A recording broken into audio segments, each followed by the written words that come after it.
喺幸福8端裏面有一句說話，就係溫良的人是有福的，因為他們要承受土地。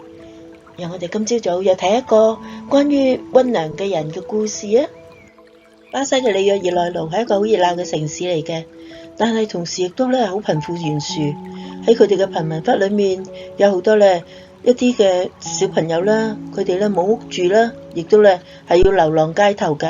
而喺呢度有一個導演叫做沃爾特·塞勒斯，拍咗好多好著名嘅電影，其中有一套就叫做《中央車站》，係得到好多嘅獎項噶。但係拍攝過程係好有戲劇性嘅。佢開始嘅時候揾到好多小朋友去試鏡，但係佢都唔滿意，一直揾唔到佢心目中嘅男主角。正當佢一籌莫展嘅時候，有一日因為佢要去第二個城辦事，佢就去火車站啦。咁喺前面嘅廣場就見到有好多擦鞋嘅小朋友喺度。巴西係一個好窮嘅國家，有好多流浪嘅小朋友嘅。咁其中有個小朋友行埋嚟同佢講：先生，你需唔需要擦鞋啊？呢位就文尼司機啦。咁但係其實沃爾特佢啱啱已經係擦咗鞋噶啦，佢話搖搖頭啦，冇需要啦。於是佢就離開咗。咁但係喺呢個時候，文尼司機就走上前：唔好意思啊，先生，我成日都冇食過嘢啦，你可唔可以借我幾個錢啊？我聽日會好努力咁樣去擦鞋，我保證1個禮拜之後我就會還翻俾你噶啦。沃爾特見到呢一個小朋友衣衫襤褸，又好似好瘦咁樣，於是動咗憐憫嘅心，就攞出幾個硬幣嚟俾呢個小朋友啦。佢道謝完之後，一溜煙咁樣走咗。沃爾特諗住呢啲錢都係多數攞唔翻噶啦。後嚟有一次，導演又經過西郊個火車站，突然間見到一個瘦小嘅身體老遠咁樣喺度同佢招手：先生，請你等一等啊！然後佢身水身汗咁跑過去，將幾個硬幣擺翻喺佢嘅手度。沃爾特先認到呢個係上次同佢借錢嗰個擦鞋嘅細路仔。個細路仔氣喘喘咁話：先生，我喺度等咗你好耐啦，今日總算可以將錢還翻俾你啦。沃爾特睇住自己手裏面俾汗水浸濕晒嘅硬幣，佢心裏面覺得好感動啊。跟住佢再望一望呢個小朋友，佢發覺佢真係好啱自己套戲嗰一個男主角嘅特質嘅。咁於是佢就將呢啲硬幣放翻喺呢個小朋友嘅袋嗰度，就話啦：呢啲零錢當係我俾你噶啦，唔使還啦。啊，仲有，聽日去市中心個影業公司導演辦公室揾我會俾一個好大嘅驚喜俾你啊！第二日一朝早，門口嘅守衛就走嚟同沃爾特講：哇，嚟咗一大班細路仔啊！佢就覺得好詫異啦。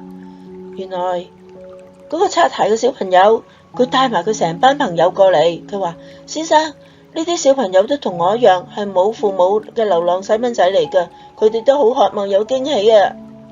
沃爾特真係估唔到呢個窮困流浪嘅細路竟然有一個咁善良嘅心。佢反覆觀察，去睇佢哋嘅演出。雖然當中佢哋真係有一啲係做得好好，甚至好過嗰個小朋友嘅，有啲亦都外形適合啦。但係最後沃爾特都只係將個小朋友留低，而喺錄用嘅合約嗰度寫原因就係話：善良無需考核免試。因為佢覺得呢個小朋友好善良，喺自己面臨困境嘅時候，願意將本來屬於自己一個嘅希望無私咁分享俾別人，呢個就係一個幾善良嘅人啦。而電影當中嗰個細路仔亦都描寫嘅正係咁樣一個咁善良、博大、無私。呢個小朋友就叫做文尼司機啦。呢套戲好成功啊！喺沃爾特嘅執導之下，文尼司機喺1998年完成咗巴西電影《中央車站》當中成功扮演咗小男主角，仲得到咗柏林國際電影節同埋金熊獎好多嘅唔同嘅獎項添。好多年之後，呢一個擦鞋嘅細路仔已經成為咗一個影視文化公司嘅董事長啦。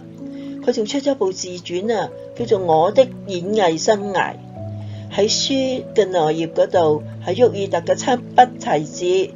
導演話善良無需考核。喺新書發佈會嗰日，文尼斯基亦都請咗導演沃爾特同埋女主角媽媽一齊嚟嘅。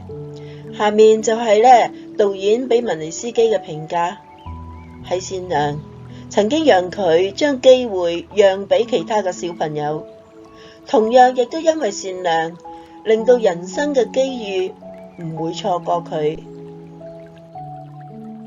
我哋睇下，溫良嘅人係有福嘅，因為佢哋要承受土地。我哋覺得溫良嘅人可能咧會俾人恰啦，會錯失機會啦，不進取啦。其實唔係噶，耶穌話俾我哋聽，你越溫良，可能你得到嘅嘢仲越多。就好似文尼斯基咁樣，佢首先好有誠信，雖然佢已經咧攞到導演之前咧借俾佢嘅硬幣，佢冇咧就咁自己獨吞。當佢賺到錢嘅時候，佢真係諗住辦法去還翻俾人。同時佢係一個善良嘅人。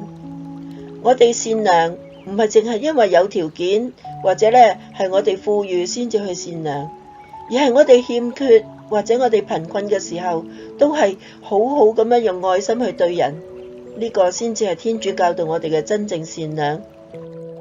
同學啊，下個禮拜咧就係第二週嘅四旬期啦。我哋有句說話，希望由愛而生，就好似呢一個小男主角咁樣，佢對生活充滿希望，對人充滿愛，佢亦都咧將一個希望同埋機遇咧帶俾其他人。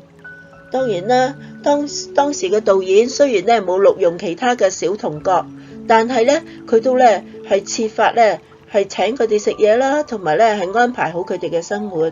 美好嘅生活就係由愛而產生㗎喇。